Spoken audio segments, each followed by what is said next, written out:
तमाम देखने और सुनने वालों को खुशामदीद। इस ट्यूटोरियल में हम एक फ़ोटो इफेक्ट पर काम करेंगे और देखेंगे कि हम किस तरह से किसी ब्लैक एंड वाइट इमेज को कलर इमेज में तब्दील कर सकते हैं। इसके लिए हम सबसे पहले कोई black and white image open करेंगे। ये एक तस्वीर इंटरनेट से हासिल की गई है। इसका ओरिजिनल जो pixel size actual pixel size double click किया तो मेरे ख्याल से ये भी ठीक है, और वरना जितना ज़्यादा इमेज बड़ा होगा उस पर काम करके जब उसको जूम आउट करते हैं तो हमें ज़्यादा बेहतर रिजल्ट देता है और उस पर हम ज़्यादा आसानी से ज़्यादा अच्छा रिजल्ट हासिल कर सकते हैं। बहरहाल हम इस पर काम शुरू करते हैं। डबल क्लिक किया, लेयर्स पहले अनफोल्ड हुई और इसको एरर आया, इसका मैं कॉपी करता हूँ, लेयर डुप्लीकेट लेयर, और इसको ओके किया, नीचे वाले लेयर को ऑफ कर लिया ताकि हम हमारे ऊपर वाले लेयर में कोई प्रॉब्लम हो तो हमारे पास बैकअप उसका मौजूद हो। इसको हम कलर कर सकते हैं मुख्तलिफ तरीक़ों से, या तो डायरेक्टली इसके ऊपर करें या फिर हम इसके ऊपर अलहदा लेयर्स ऐड कर लें। अलहदा लेयर्स ऐड करने से हमें ये फ़ायदा होता है कि जो हमारा ओरिजिनल इमेज होता है वो महफूज रहता है और हम उसमें बाद में भी मुख्तलिफ काम कर सकते हैं, और जो ऊपर वाले लेयर्स हैं उनको हम ईज़िली उनके जो काम हमने किए होते हैं उनको कंट्रोल कर सकते हैं बाद में भी। लिहाजा हम इसके ऊपर अलहदा लेयर ऐड करते हैं, और ये जो स्किन का पोर्शन है इसको हम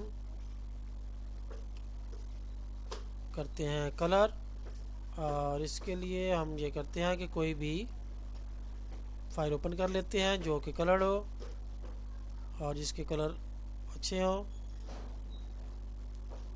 मेरे ख्याल से ये भी ठीक रहेगा। इसमें हम आई ड्रॉपर टूल से जो इसका टोन है लाइट कलर की वो सिलेक्ट कर लेते हैं, इसको क्लोज किया, इसको मैक्सिमाइज़ किया, वो कलर हमारे पास आ गया, और ब्रश टूल को सिलेक्ट किया, और इसमें हम जो सॉफ्ट एज वाले ब्रशेज़ हैं उनको सिलेक्ट करते हैं, और ओपेसिटी इसकी हम रख लेते हैं 50 के करीब, और फ्लो भी 50 के करीब, 55 है इस टाइम, मेरे ख्याल से ठीक है ये भी।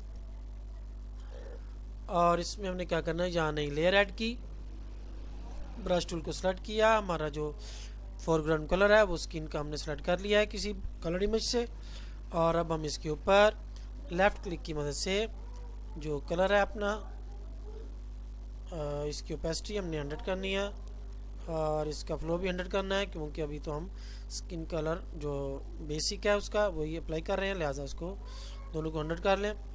और जो स्किन वाला पोर्शन है जहाँ पर हमें स्किन कलर की टोन देनी है उसको हम लेफ़्ट क्लिक प्रेस रखते हुए उसको हम कलर उसमें कलर फिल करते जाएंगे। उसको चाहे सिलेक्ट करके तो उसमें कलर फिल कर लें, चाहे तो डायरेक्टली उसके ऊपर ही इस तरह से काम कर लें। जी ये इसके ऊपर कलर फिल हो गया, और अब हमने ये करना है कि इसके ऊपर जो इसका नीचे से पिक्चर हमें नज़र नहीं आ रही तो इसका हम जो मोड है लेयर का वो चेंज करेंगे। ड्रॉप डाउन किया, फिर क्लिक किया तो वो फोल्ड हो गया, लेकिन इस टाइम वो सिलेक्शन में है, तो हम इसको करेंगे डाउन एरो की, और उसको हम देखते हैं मल्टीप्लाई में थोड़ा ये डार्क टोन देता है, इसलिए इसे यूज़ ना करें। लीन बर्न में भी कुछ इफेक्ट दे रहा है ये, लेकिन मेरे ख्याल से ये कलर में हमें ज़्यादा बेहतर तौर पर लुक देगा। ये कलर मेरे ख्याल से ठीक है। इसको कलर में किया लेयर मोड को, और जो पोर्शन आप समझते हैं कि वो रह गए हैं कलर होने उनको अब इजीली हम उनके ऊपर कलर ऐड कर सकते हैं। और इसको अब हमने ये करना है कि ये जो कलर की टोन सॉरी स्किन की जो टोन है ये हमारी जो है इस टाइम जो स्किन कलर है वो ओरिजिनल स्किन के मुताबिक नहीं है, उसमें थोड़ा पिंक शेड भी होता है, लिहाजा इसके ऊपर हम एक नई लेयर ऐड करते हैं, और इसको हम कलर को थोड़ा पिंक की तरफ लेके जाते हैं। तो ये इसी को मैं डाउन करता जाता हूँ लेफ्ट क्लिक से प्रेस रखते हुए, तो ये देखें कलर उसका चेंज होता जा रहा है, क्योंकि वो रेड कलर में टोन उसकी आती जा रही है। और ये मेरे ख्याल से कलर थोड़ा डार्क कर लेते हैं, क्योंकि डार्क को तो हम लाइट कर लेंगे, लाइट को डार्क करने के लिए हमें थोड़ी दिक्कत होती है। इसको ओके किया, और अब ब्रश को हम करेंगे, अब इसकी ओपेसिटी जो है वो 50% के करीब कर लें और इसकी भी फ्लो भी जो है वो 50% के करीब 47 49 ठीक है। और नई लेयर को सेलेक्ट किया और ब्रश जो है आप थोड़ा छोटा कर लेते हैं, ये 60 है, इसको हम लेफ़्ट ब्रैकेट से 50 40 बल्कि इसको यहाँ से 30 कर लेते हैं ताकि ये स्मॉलर एरियाज जो है ये भी कवर हो जाए। और इसके ऊपर हम इसको हल्का हल्का जो है वो पेंट करते जाएंगे।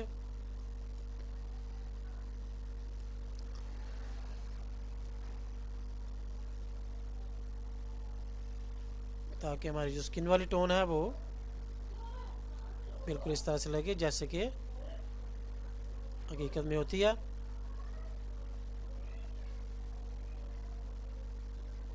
और इस तरह से उसको लेफ़्ट क्लिक की मदद से हम इस पर अप्लाई करते जाएंगे। अब ब्रश साइज को थोड़ा बड़ा कर लेते हैं, 70 हो गया। और जो बाकी पोर्शन है उस पर भी हम इसको बल्कि इसको हम अंडू करते हैं स्टेप बैकवर्ड और इसकी जो ओपेसिटी है मज़ीद कम कर लेते हैं क्योंकि बाकी पोर्शन में हमें स्किन टोन कम चाहिए। तो इस पर हम इस तरह से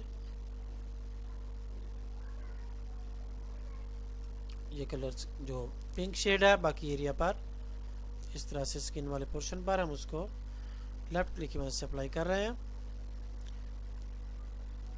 और ये लॉकेट के ऊपर से, और अगर ये इरेज से बाहर आ जाए तो हम उसको इरेजर टूल की मदद से इरेज करेंगे।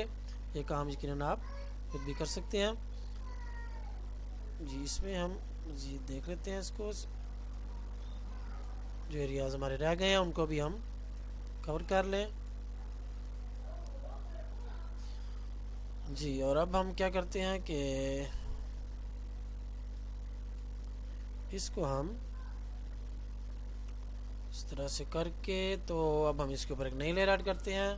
इसको हम बाद में देखते हैं कि कहाँ से करेक्ट होने वाली है। और इसका हम जो कलर है कोई भी कलर इसमें ऐड करते हैं जो होंठों का पोर्शन है उसके लिए चाहे तो लेसो टूल ले लें, चाहे तो पॉलीगोनल लेसो टूल ले लें। और इसको हम ये करते हैं कि पॉलीगोनल लेसो टूल लेकर इसको जूम इन करते हैं और उससे हम सिलेक्शन करते हैं जहाँ पर हमें लिपस्टिक का शेड ऐड करना है। क्लिक करते जाएंगे, सिलेक्शन हमारी होती जाएगी और यकीनन आप सब लोग इस टूल से वाकिफ़ होंगे जिससे हम सिलेक्शन इजीली करते हैं। नए करने वाले ख़ास तौर पर इस टूल को ज़्यादा इस्तेमाल करते हैं क्योंकि वो लेसो टूल जो सिंपल है उसको वो शुरू में आमतौर पर कंट्रोल नहीं कर सकते ज़्यादा बेहतर तौर पर, तो वो फिर इससे भी जूम करके सिलेक्शन करके अपना मतलूबा रिजल्ट जो है हासिल कर सकते हैं। अगर पे डबल क्लिक किया वो ऑटोमेटिक पाथ क्लोज हो गया। जूम टूल पर डबल क्लिक किया और हम जूम आउट हो गए ताकि हमें अपना रिजल्ट क्लियरली नज़र आए। और इसमें अब हमने ये किया कि रेड कलर हमने सेलेक्ट किया था, आल्ट डिलीट प्रेस किया और वो कलर यहाँ पर ऐड हो गया। मूव टूल को सिलेक्ट किया और लेयर मोड्स को अनफोल्ड किया, फिर क्लिक किया, वो फोल्ड हो गए लेकिन सिलेक्शन में रहे। और वहाँ से हम जब डाउन करते जाएंगे उसको तो जी ये वाला जो शेड था हमारा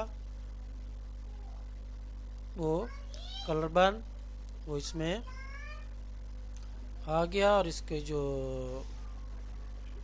शेड है वो थोड़ा बाहर जा रहा है, तो हम इस तरह से करते हैं कि इसको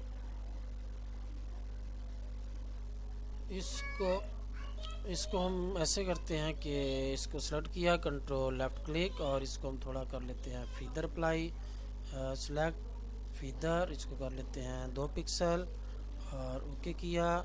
सेलेक्ट में जाकर इन्वर्स किया। अब इसके अलावा सारा जो हिस्सा है तस्वीर का वो सिलेक्ट हो चुका है। और अब अगर हम डिलीट का बटन दबाएंगे कीबोर्ड से तो ये वहाँ से अंदर की तरफ डिलीट होना शुरू हो जाएगा।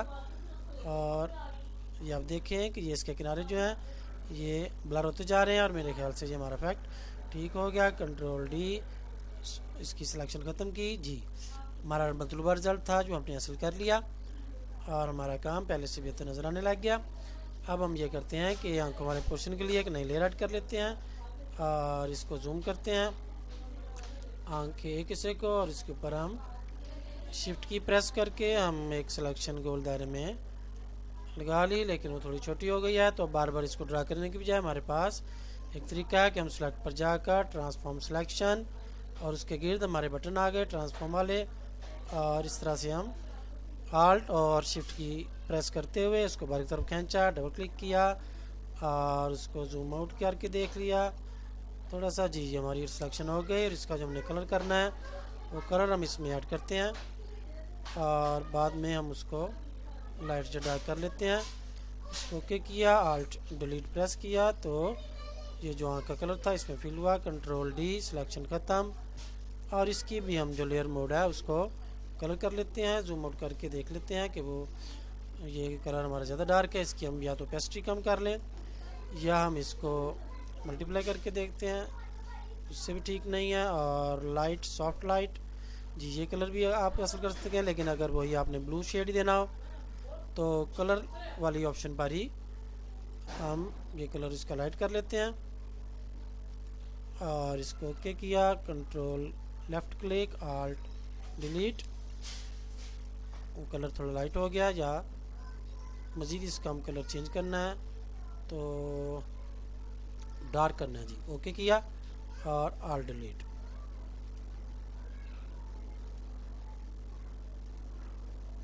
कंट्रोल जी, सिलेक्शन हमारी गलत हो गई जी। ये सिलेक्शन, इसमें हमने आल्ट डिलीट प्रेस किया और कंट्रोल डी, सिलेक्शन ख़त्म। और इसी तरह से दूसरी आँख के लिए भी, लेकिन इसका जो कलर टोन है वो हमारी वो उसका स्टाइल जो है मैं चेंज करना चाह रहा हूँ, तो उसको हम जी ये वाली ये आ गई जी ह्यू में। जी ये कुछ जो कलर है काफ़ी नेचुरल लग रहा है, इसको हम ओके कर लेते हैं। और इसकी अब कॉपी करके दूसरी आंख पर भी आल्ट की प्रेस की तो हमारा कर्सर जो था वो डबल हो गया और साथ ही लेफ़्ट क्लिक से ड्रैग करके इधर ले आए और छोड़ दिया, या नेलर ऑटोमेटिक ऐड हो गई। इसको जूम करके उसी तरह से हम उसके मुताबिक एडजस्ट कर लेते हैं। मूव टूल सेलेक्ट किया, शो बाउंडिंग बॉक्स, और इसको हम थोड़ा छोटा करना इस साइड से तो शिफ्ट की प्रेस की ताकि वो प्रोपोर्शनली छोटा हो। और ये मेरे ख्याल से ठीक हो गया। और ये ऊपर आ रहा है इसके जो पोर्शन, उसको हम इरेजर टूल से इसको जो ओपेसिटी है इसकी 100 की, और ब्रश साइज इसका थोड़ा छोटा किया और इसको हम यहाँ से इरेज कर लेते हैं। स्पेस बार से लेफ़्ट क्लिक से ड्रैग करके हम पैनिंग कर सकते हैं। दूसरी तरफ चले गए, इस लेयर को सिलेक्ट किया और इसको भी थोड़ा सा ऊपर से इरेज कर लिया। Zoom tool double click, zoom out, और इन दोनों लेयर्स को हम क्लिप किया और यहाँ पर ऊपर मौजूद छोटा जो बटन है, छोटी सी ट्रायंगल, उसको ओपन किया। मर्ज लिंक्ड, जिनको हमने लिंक किया था उसको मर्ज कर दिया, और इसका जो दोनों का था उसकी लेयर का मोड वो हमने यू कर लिया, लाइट ब्लू शेड में मिल गया। और इसको हम कर लेंगे सेव, और इस तरह से हमारा जो मतलूबा काम था वो हमने हासिल कर लिया। इसी तरह से हम बालों के लिए भी कोई कलर सेलेक्ट करके तो उन पर हल्का सा ये ब्राउन शेड है, इसके लिए हम नई लेयर ऐड कर लेते हैं। ब्राउन शेड इधर से सेलेक्ट कर लिया और इसके ऊपर हल्का सा हम पेस्ट्री इसकी ज़्यादा की, और इस तरह से उन पर भी हम कलर ऐड करके उनका जो मोड है वो जब चेंज करेंगे तो हमारा जो रिज़ल्ट हमारे सामने आ जाएगा। यही तरीका आपने तमाम इमेजेस को, ब्लैक एंड वाइट इमेजेस को कलर करने के लिए इस्तेमाल करेंगे, तो उम्मीद है कि आपको इसका रिज़ल्ट बेहतर हासिल होगा। इसके लिए मज़ीद भी हम इसकी टचिंग कर सकते हैं, लेकिन उसके लिए काफ़ी टाइम लग जाएगा, और उसके लिए एक अलग से ट्यूटोरियल इंशाल्लाह अगर मैं बना सका तो आने वाली किसी सीडी में मज़ीद इसकी क्वालिटी हम बेहतर किस तरह से कर सकते हैं इस पर काम करेंगे। उम्मीद है कि ये कुछ ना कुछ आपको किसी न किसी हद तक ज़रूर आपके काम में मददगार साबित होगा और आप इससे कुछ फ़ायदा हासिल कर सकेंगे। फिर मिलते हैं।